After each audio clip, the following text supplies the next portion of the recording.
नमस्कार दोस्तों, कैसे हैं आप? आयोनिक इक्विलिब्रियम के अंदर हम काफ़ी बातें आगे कर चुके हैं। हमने लास्ट में सॉल्ट हाइड्रोलिसिस पढ़ा था, उसके बाद एक ट्यूटोरियल भी लिया है। बच्चों, आज का कॉन्सेप्ट है सॉल्युबिलिटी प्रोडक्ट। अब ये क्या है? किस तरह से इसकी एप्लीकेशन होगी? अब इस दौर की तरफ चलेंगे। और ये एक पसंदीदा टॉपिक है आयनिक में से, नीट के लिए भी। जेईई मेन में तो जब दरअसल इसी के ऊपर सवाल आते रहते हैं और नीट में भी इसके ऊपर काफ़ी सवाल पूछे गए। चीजें आसान हैं, थोड़ा ध्यान से समझिएगा, इजीली हो जाएगा। तो चलिए शुरू करते हैं सॉल्युबिलिटी प्रोडक्ट, बहुत ही सिंपल लहजे में। और आपके सामने आता हुआ अब ये टॉपिक।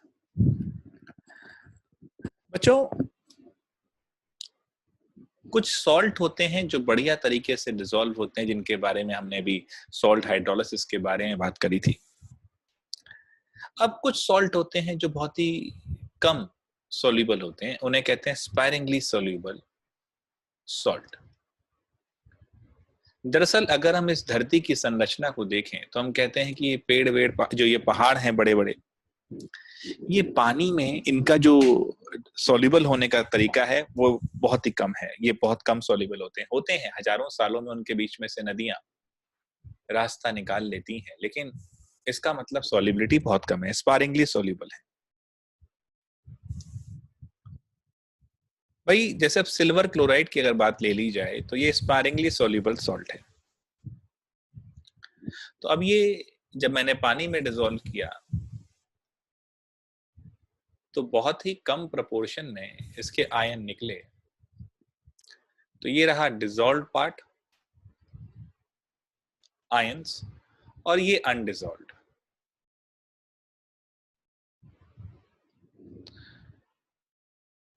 अब बच्चों यहां पर क्या होता है, ये जो अनडिसॉल्व्ड सॉलिड पार्ट है ये एक इक्विलिब्रियम में रहता है अपने डिसॉल्व्ड पार्ट के साथ। क्लियर है मेरी बात? अगर मैं कोशिश करता हूं कि चलिए इसका के निकालें, तो इसका जो के रहेगा Ag plus Cl minus upon AgCl रहेगा। मेरे बच्चों ये तो लगभग अगर देखा जाए ये तो बहुत ही कम डिसोसिएट हो रहा है, और ये सॉलिड फेज में भी है। और क्योंकि भैया सॉल्ट था, सॉलिड में था, तो सॉलिड की जो हम एक्टिविटी है उसको यूनिटी लेते हैं। You can write it down, since the activity of solid will be taken as unity, तो ये 1 हो जा रहा है, तो मेरे को मिल रहा है k।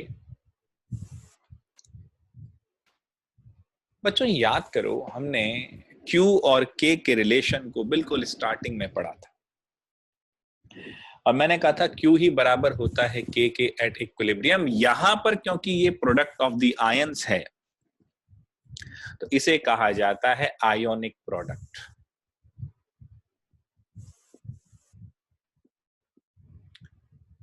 और आयोनिक प्रोडक्ट को ही हम कहते हैं solubility product that is at equilibrium। सो अब यहां से कहानी बहुत सिंपल हो गई समझने के लिए। वो क्या, पहले तो आयनिक प्रोडक्ट को निकालते चलिए, जैसे Q को निकाला था। आयनिक प्रोडक्ट अगर सॉल्युबिलिटी प्रोडक्ट KSP कहते हैं उसे, KSP सॉल्युबिलिटी प्रोडक्ट, इससे छोटा है तो इसका मतलब है अब इक्विलिब्रियम नहीं आया, तो मोर सॉल्ट कैन बी डिसॉल्व। भाई आपको मैंने अभी क्या बताया, ये डिसॉल्व और अनडिसॉल्व पार्टिकल के बीच में एक इक्विलिब्रियम होना चाहिए, और अगर अभी वो आयनिक प्रोडक्ट मेरा सॉल्युबिलिटी प्रोडक्ट के बराबर नहीं हो रहा है तो और salt can be dissolved. Ionic product he solubility product है, इसका मतलब इक्विलिब्रियम आ चुका है, और इसका मतलब अब मेरा जो ये सॉल्यूशन है ये सैचुरेट हो चुका है, अब और नहीं डिसॉल्व होगा, ये सैचुरेशन हो चुका। क्लियर है दोस्त? जब मेरा आयोनिक प्रोडक्ट KSP को क्रॉस कर जाएगा उसका मतलब है कि इक्विलिब्रियम क्रॉस हो चुका है। इक्विलिब्रियम क्रॉस होने का मतलब है कि अब प्रेसिपिटेशन स्टार्ट हो गया है।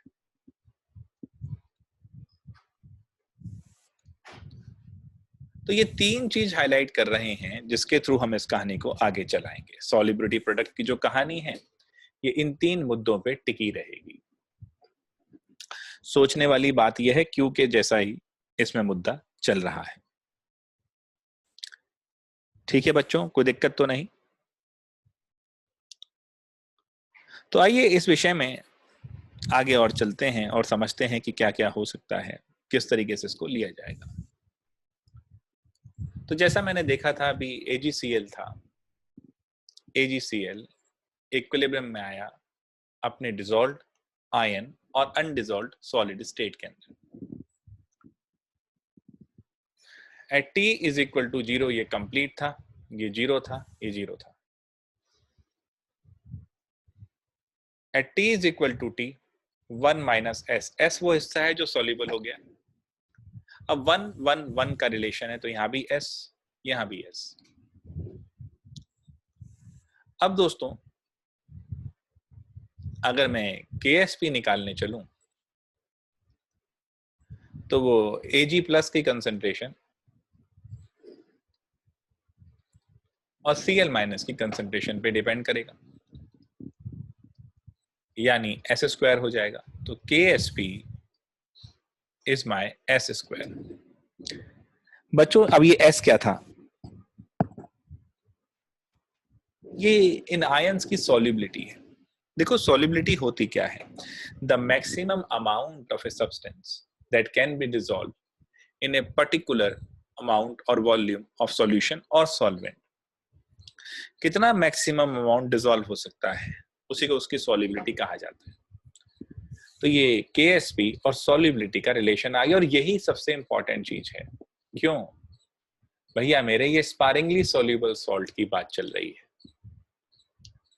अब स्पारिंगली सॉल्युबल सॉल्ट यानी जो बहुत जरा मरा से सॉल्युबल होते हैं, बहुत ही कम देखा जाए तो सॉल्युबल होते हैं। और अगर ऐसा है कि जब वो बहुत कम सॉल्युबल होते हैं इसका मतलब उनकी सॉल्युबिलिटी को निकालने का कोई तरीका चाहिए, और वो तरीका हमने KSP के माध्यम से निकाला है। एक और एग्जांपल लेते हैं। मान लीजिए AS2S3 का एग्जांपल ले लेते हैं। अब ये ब्रेक करेगा,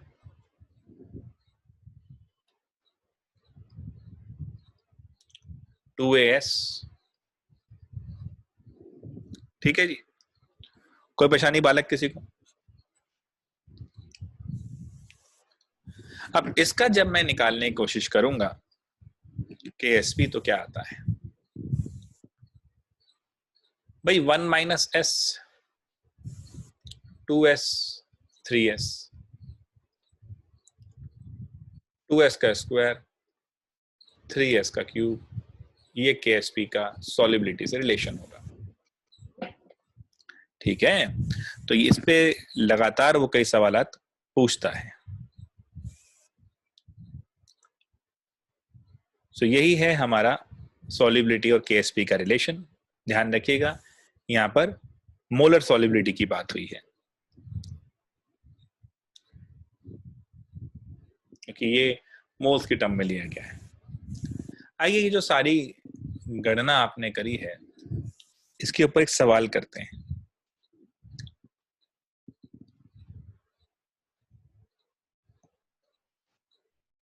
The solubility of AgCl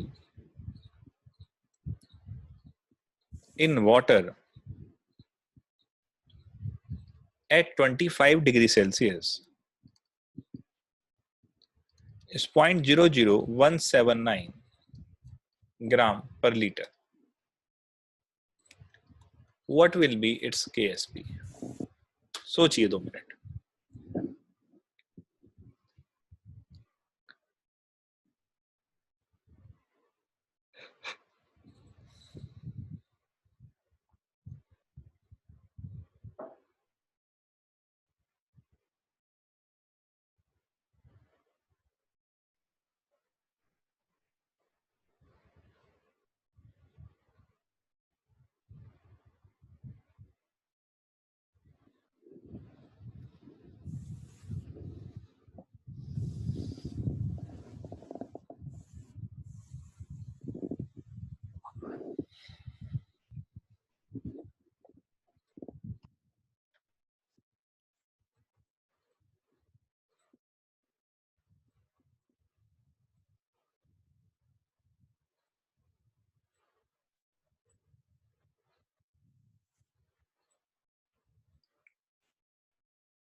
चलिए दोस्तों, इसके बारे में जानकारी लेते हैं. टाइम अप होता हुआ आपका. देखो, solubility of AgCl in water at 25 degree Celsius में ये दिया हुआ है. KSP निकालना है. अब हम ये जानते हैं KSP का जो रिलेशन होता है वो मोल पर लीटर के हिसाब से होता है. यहां पर दिया है ग्राम पर लीटर, यानी बेसिकली यहां हमें दी है स्ट्रेंथ, और वो कितनी है 0.00179, ज्यादा दे दी. और हमें चाहिए मोलैरिटी. स्ट्रेंथ और मोलैरिटी में क्या रिलेशन है दोस्तों? देखो, मोलैरिटी क्या होता है ये कक्षा 11 से जानते हैं आप कि भाई given mass upon molar mass into 1/V, और गिवन मास अपॉन वॉल्यूम जो होता है ये से स्ट्रेंथ कहते हैं. तो मोलैरिटी क्या हो जाएगा? Strength upon molar mass. Strength दे रखी है, मोलर मास ले लो. AgCl का चाहिए तो कितना आ जाएगा? 108 के साथ 35.5 प्लस कर दो. हाँ, तो बस फिर 143.5. तो मोलैरिटी अगर देखनी है मुझे तो मेरा S कितना था? 0.00179. इसको डिवाइड करता हूँ 143.5 से, तभी आ जाएगी मोल पर लीटर में. ये तो और कम हो जाएगी ना, जो भी आएगी. अब सॉल्युबिलिटी दे रखी है बच्चों, और AgCl के केस में Ag प्लस Cl माइनस है, तो ये 1 माइनस S और S है, तो KSP मेरा S स्क्वायर है. बस तो इसको यहाँ लगाइए, KSP आपको मिल जाएगा. एनी प्रॉब्लम बच्चों? बड़ा आसान कॉन्सेप्ट, बिल्कुल इजी टू अंडरस्टैंड. सिर्फ एक पेज था इसमें। सॉल्युबिलिटी किस में दी हुई थी? ग्राम पर लीटर में। आपको चाहिए है मोल पर लीटर में, तो आपको खाली उसको एडजस्ट करना है और आपने इस प्रकार से उसको एडजस्ट किया है। आई होप सारी सिचुएशन क्लियर है, किसी प्रकार की कोई टेंशन है नहीं।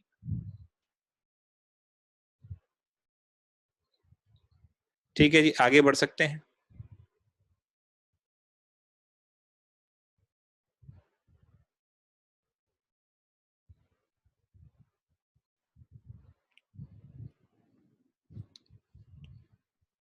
चलिए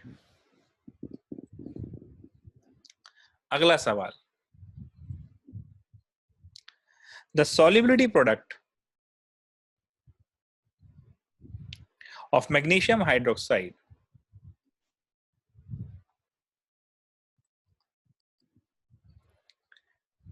at 25 degrees Celsius is 1.4 into 10 की power minus 11. Calculate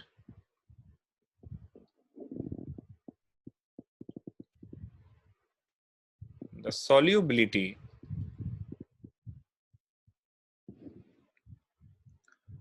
of magnesium hydroxide in grams per liter. चलिए बहुत सिंपल।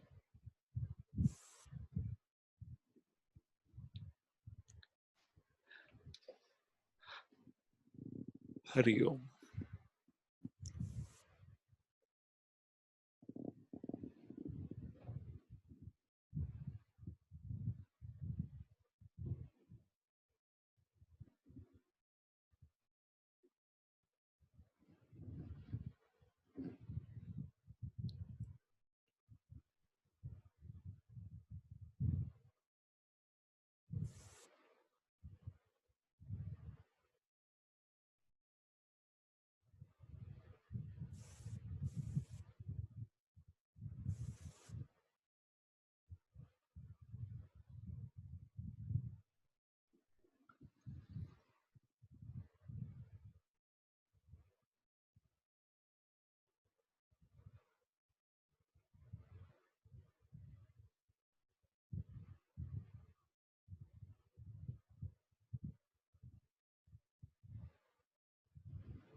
चलें बच्चों, ये तो बहुत ही आसान हो जाएगा आपके लिए। फिर देखो जरा, ऊपर वाले क्वेश्चन को थोड़ा सा टिल्ट करके ही ये चीज आई है। अब वो कैसे है जरा देखते हैं। केएसपी दे रखा है ये, तो गिवन है हमारे पास केएसपी और MgOH2 की जब बात की जाएगी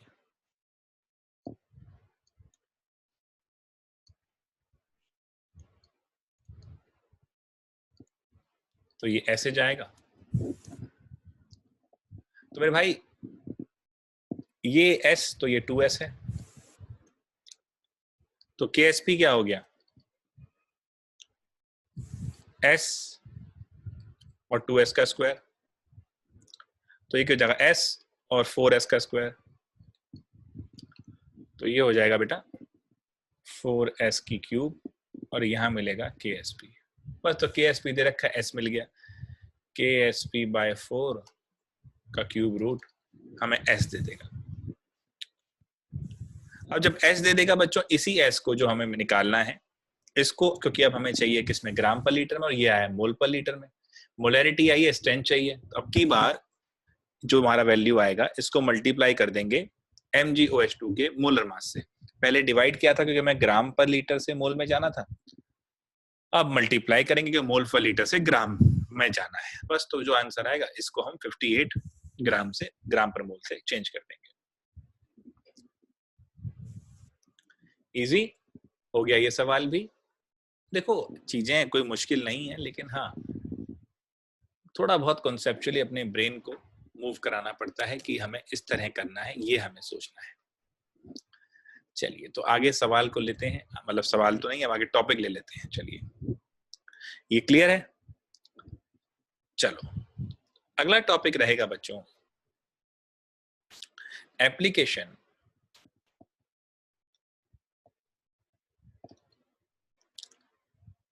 of KSP concept.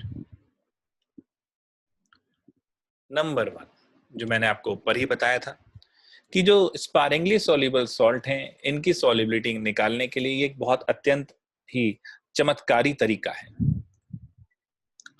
So what we can right,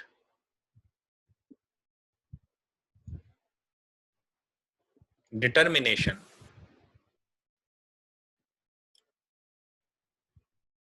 of solubilities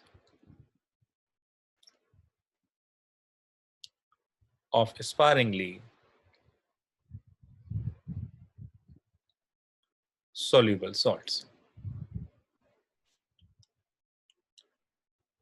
अब भाई जिनका बहुत स्मॉल है ना, तो उनका वैसे निकालना मुश्किल है, तो अब उसको हम किस तरह निकालते हैं, Ag+ion की जो हमने EMF मेथड है उससे हम निकाल लेते हैं। इस पूरे मेथड को मैं एक बार लिखवा भी देता हूं, मैंने इलेक्ट्रोकेमिस्ट्री में समझाया था और यहाँ भी इस चीज को थोड़ा सा लिखवा दूंगा तो आपके लिए बढ़िया रहेगा। तो आप एक चीज सोच सकते हैं कि स्पारिंगली सॉल्युबल जो सॉल्ट है, तो let's suppose S is the solubility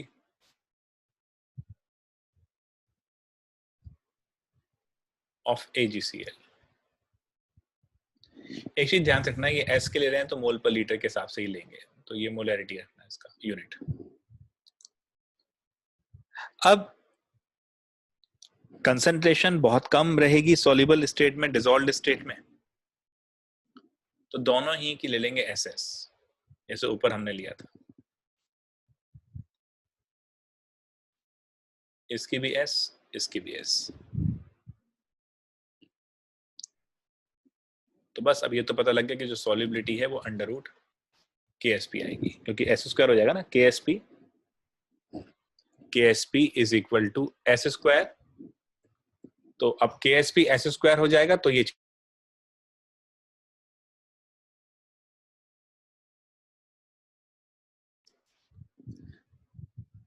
because ये था तो इससे ये आ गया, सिंपल। अब कैसे निकालेंगे तो वो जरा देख लो, मेरे साथ साथ पहले लिखते रहो, बोलते रहो। The solubility product can be determined by preparing AgCl solution in the presence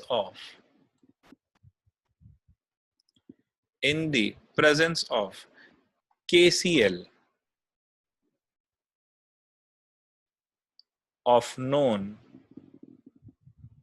concentrations, say X mole पर लीटर। हमें पता है KCl के, हमें पता है। Now concentration of Ag plus ions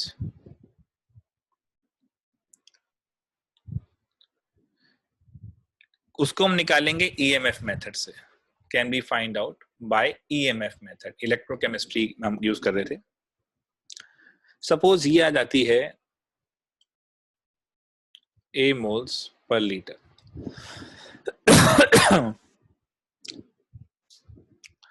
तो कंसंट्रेशन ऑफ क्लोराइड आयन कितना हो जाएगा भाई? KCl का कितना था? x मोल, तो Cl का भी x मोल, और AgCl का A है, तो सिल्वर क्लोराइड का वहां से भी A है, तो क्लोराइड आयन कंसंट्रेशन कितनी हो जाएगी बताइए? कुछ नहीं, x प्लस A। मेरा KSP कितना हो जाएगा? A into x plus A। ठीक है, अब देखो जरा ध्यान से, मेरे पास क्योंकि ये भी पता है नोन कंसंट्रेशन थी, और ये मैंने ईएमएफ मेथड से निकाल लिया, क्योंकि Ag प्लस वगैरह का तो हम आराम से पता है ना हमें, हमने मेटलर्जी में भी देखा है, इलेक्ट्रोलाइटिक रिफाइनिंग कर रहे हैं, ईएमएफ के हिसाब से कितना चार्ज क्या चल रहा है उस हिसाब से आप निकाल सकते हो कंसंट्रेशन क्या है। ये पता है, ये पता है, KSP आ जाएगा, और KSP आ जाएगा तो सॉलिबिलिटी आ जाएगी। तो इस तरीके से हम सॉलिबिलिटी निकाल लेते हैं।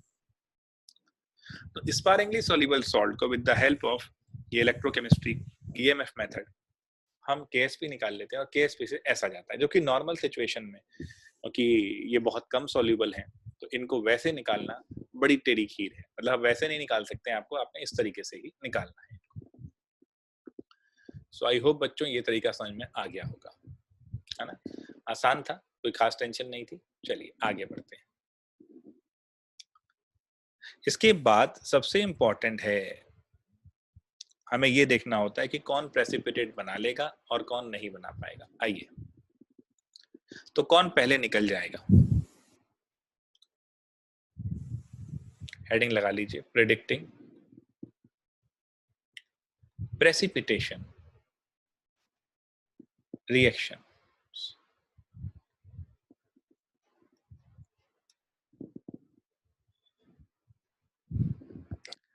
दोस्तों भाई हम ये जानते हैं, अभी मैंने सबसे पहले स्टार्टिंग में ये बताया था कि जिसका आयनिक प्रोडक्ट, देखिए आयनिक प्रोडक्ट जिसका KSP से ज्यादा हो जाए वो प्रेसिपिटेट कर जाएगा।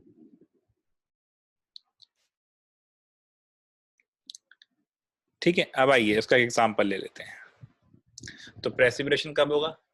व्हेन आयनिक प्रोडक्ट एक्सीड कर जाएगा सॉलिबिलिटी प्रोडक्ट को। तो अब एग्जांपल क्या ले लेते हैं, मान लीजिए कैल्शियम सल्फेट का जो KSP है वो 2.4 इंटू 10 की पावर -5 है।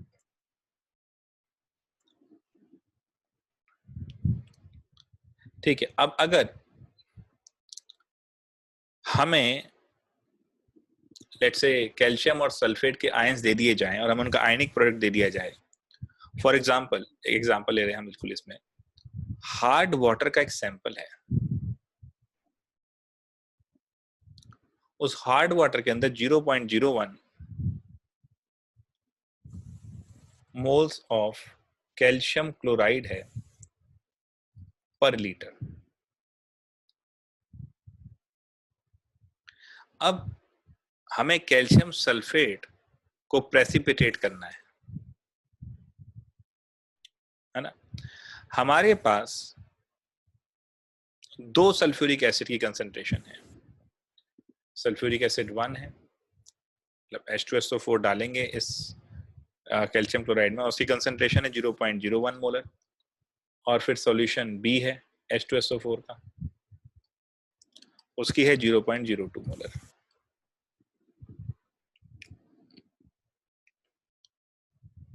अब किस में कैल्शियम सल्फेट प्रेसिपिटेट हो जाएगा? अब बच्चे हमारे पास 0.01 मोल कैल्शियम क्लोराइड का है, हम ये जानते हैं कि कैल्शियम सल्फेट की अगर बात की जाए तो वो Ca+2 प्लस SO4 2- में जाता है। बड़ा सिंपल, ये तो पता ही है यार, और हमें इसका KSP भी दे रखा है भाई का, और ये दोनों यही SS होंगे, यानी ये लो यार,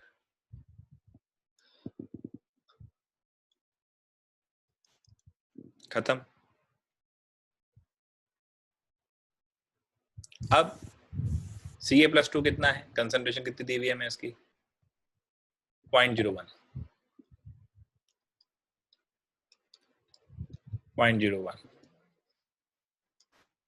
मोल पर लीटर। अब जब आप सल्फ्यूरिक एसिड को डालेंगे, आप इसके सॉल्यूशन को ऐड करेंगे ना इसके साथ। अब अगर आप इक्वल वॉल्यूम ऐड कर रहे हैं, let's say equal volume of H2SO4 को आप ऐड कर रहे हैं कैल्शियम क्लोराइड के सॉल्यूशन के साथ, और कैल्शियम की कंसंट्रेशन पहले इतनी थी, अब कितनी हो जाएगी, वॉल्यूम डबल हो जाएगा, इक्वल वॉल्यूम डालें। So after mixing my concentration, new concentration will be 0. कितना हो जाएगा, 0.1/2, 0.05 मोलर। ठीक है, एक बार फिर मैं रिपीट करता हूं मैं क्या करना चाह रहा हूं। मैंने ये देखा कि पहले तो हमने जो पहला एप्लीकेशन था KSP का, उसके अंदर हमने देखा कि स्पारिंगली सोल्यूबल, पहले देखा KSP क्या है, KSP किस तरह फायदा कर सकता है। तो हमने देखा कि KSP जो है वो स्पारिंगली सोल्यूबल सॉल्ट की सॉल्युबिलिटी निकालने में जबरदस्त है। हमने कहा ठीक है। हमने फिर ये स्पारिंगली सोल्यूबल सॉल्ट की हमने यहाँ से सॉल्युबिलिटी किस तरह निकालते हैं, through with the help of electrochemistry और EMF मेथड, हमने वो निकाल लिया। अब हम देख रहे हैं कि प्रेसिपिटेशन रिएक्शन को प्रेडिक्ट करने में किस तरह हमारी मदद कर सकता है। इस मदद के लिए अगर हम ध्यान से सोचें तो हमारे पास क्या क्या तरीके हैं। हमने एक मेथड लिया है, हार्ड वाटर का ले लिया हमने, किस तरह से उसकी हार्डनेस को रिमूव करा जाएगा वो हम देख रहे हैं इसके थ्रू। हार्ड वाटर है जिसके अंदर हमने देखा कि 0.01 मोल्स ऑफ कैल्शियम क्लोराइड थे, और हमारे पास 2 H2SO4 सॉल्यूशन थे। हमें ये देखना हो किसके साथ हमारा प्रेसिपिटेट जल्दी बनेगा। पहले सिचुएशन में हमने इक्वल वॉल्यूम डाल दिए तो इसकी कंसंट्रेशन हाफ हो गई। क्लियर है बच्चों? और सल्फ्यूरिक एसिड कितना हो जाएगा हमारे पास, वो देखो कंसंट्रेशन ऑफ सल्फ्यूरिक एसिड वो कितना दिया हुआ है, 0.01 मोलर दिया हुआ था ना आपको ऊपर, और 0.02। अब आपको उससे सल्फेट का मिल जाएगा, कितना है कंसंट्रेशन, वॉल्यूम डबल हुआ है तो उसकी भी कम हो जाएगी, आधी हो जाएगी, है ना। तो अब आप करेंगे क्या भाई, अब H2SO4 है आपके पास, वो भी जा रहा है 2H+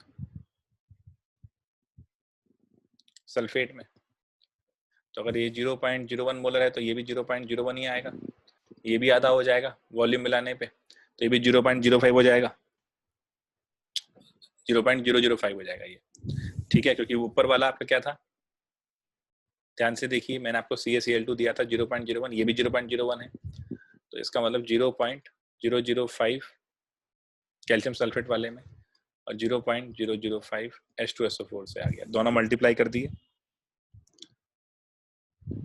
अब कितना बचा आपके पास ये देखो, ठीक है। अब ये जो आपने निकाला ये आपका आयनिक प्रोडक्ट आया।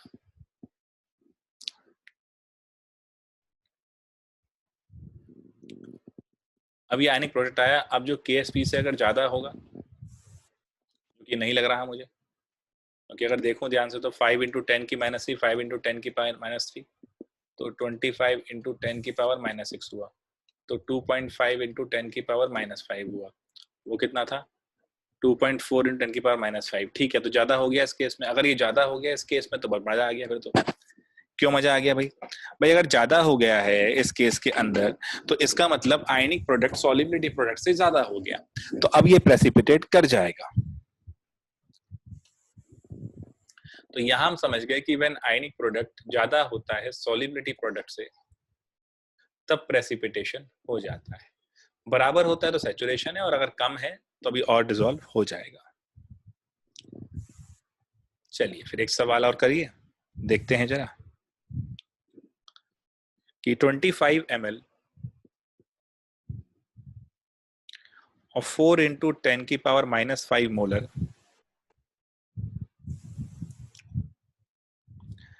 solution of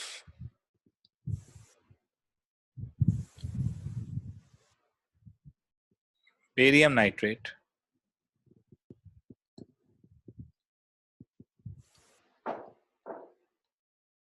is mixed with 500 ml of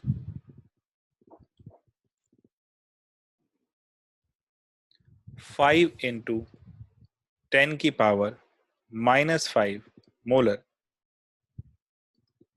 solution of Na2SO4।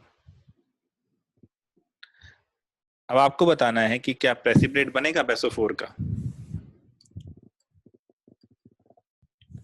Will a PPT of beso4 formed? KSP of barium sulfate is 1.08 into 10 की पावर -10। चलिए सोचिए।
ध्यान से बच्चों, करो प्यार से।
चलिए जी बच्चों,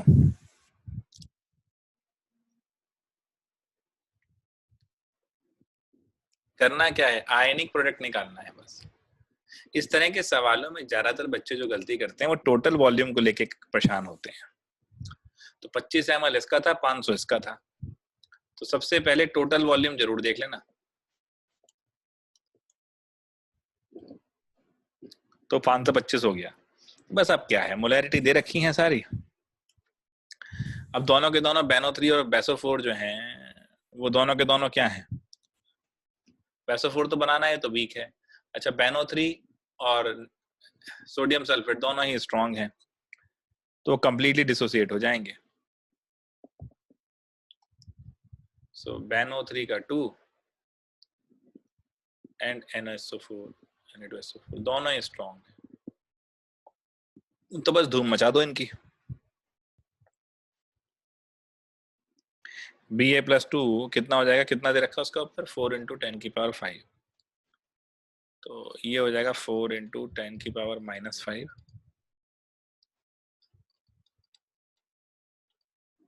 ये इसका 25 था अपॉन ये वॉल्यूम के रिलेशन पे आ गया, 1.9 × 10⁻⁻6 मोलर। ये लो जी, ये कहां से आया, ये मैंने पहले सॉल्व किया हुआ है थोड़ा सा, और वैसे भी दिख जाएगा आपको। ये 25 से काट लो, 20, 21 और ये देख लो 4/21, तो 40 कर लो, 2 से चला गया ये, देखो ना यार, 40 कर लो, 40 × 10⁻⁻6 और 25/525, ये 21 हो गया, तो 21 से काट लो तो 1.9 के आसपास चला गया बंदास। दूसरा कौन सा निकालना पड़ेगा, बेसो4 के लिए सल्फेट का, है ना। इसका तो ये हुआ, सल्फेट का कैसे निकालेंगे, अब ये उससे आएगा Na2SO4 से, ये इसका इतना है, ये 500/525, तो 5 × 10⁻⁻5 × 500/525 करना जरा सॉल्व इसको, 5 से जाएगा ये, तो तुम्हारा हो गया नियर अबाउट, देखो ना 50 से 25 से काट दो तो ये हो गया तुम्हारा क्या, 250 पे 10 और ये 20 और ये 21, तो 20/21, तो 20/21 को 1 ही मान लो लगभग लगभग, इसको तो एक तो पॉइंट कम कर लो, और क्या परेशान होते, 4.8 पे ले जाओ उसको, 10⁻⁻5 बस। तो बेसो4 के लिए दोनों आयन की कंसंट्रेशन हमें प्राप्त हो चुकी है। तो हमारे पास बेरियम की कितनी थी, 1.9 और ये थी 4.8, तो मेरा IP कितना आ गया, 1.9 × 4.8 × 10⁻⁻6 10⁻⁻5, तो ये तुम्हारा मोटा मोटा यार 2 ही लगा ले इसको, 2 ही लगा ले तो 4.8 और ये 9.6 के आसपास आना था, 9.5 के आसपास दिलो चलो, और ये 10⁻⁻5 और ये 10⁻⁻11, ये आया, ये मेरा आयनिक प्रोडक्ट आया। तो मेरा KSP कितना था, ये इतना था, तो ये छोटा है, तो उसका मतलब प्रेसिपिटेट नहीं बनेंगे, प्रेसिपिटेशन नहीं होगी, खत्म। IP छोटा है ना, उससे तो नहीं हो सकता। तो बच्चों आज हमने सॉल्युबिलिटी प्रोडक्ट, आयनिक प्रोडक्ट का रिलेशन और ये 2 एप्लीकेशन के साथ पढ़ लिया। अगले वाले लेक्चर में इसकी हम आगे लेके चलेंगे अपनी प्रॉपर्टीज को। आई होप जो पढ़ाया वो क्लियर है, लॉजिक दिमाग घुस गया। सॉल्युबिलिटी प्रोडक्ट क्या, अभी सॉल्ट हाइड्रोलिसिस था, उसमें सॉल्युबल सॉल्ट थे, अब ये स्पारिंगली सॉल्युबल सॉल्ट, इनकी सॉल्युबिलिटी कैसे निकालोगे, प्रेसिपिटेशन होना है या नहीं, इन सब का ज्ञान आपने प्राप्त कर लिया। तो आज के लिए इतना ही, मिलते हैं अगले सेशन में अगली एप्लीकेशन के साथ, तब तक के लिए नमस्कार दोस्तों।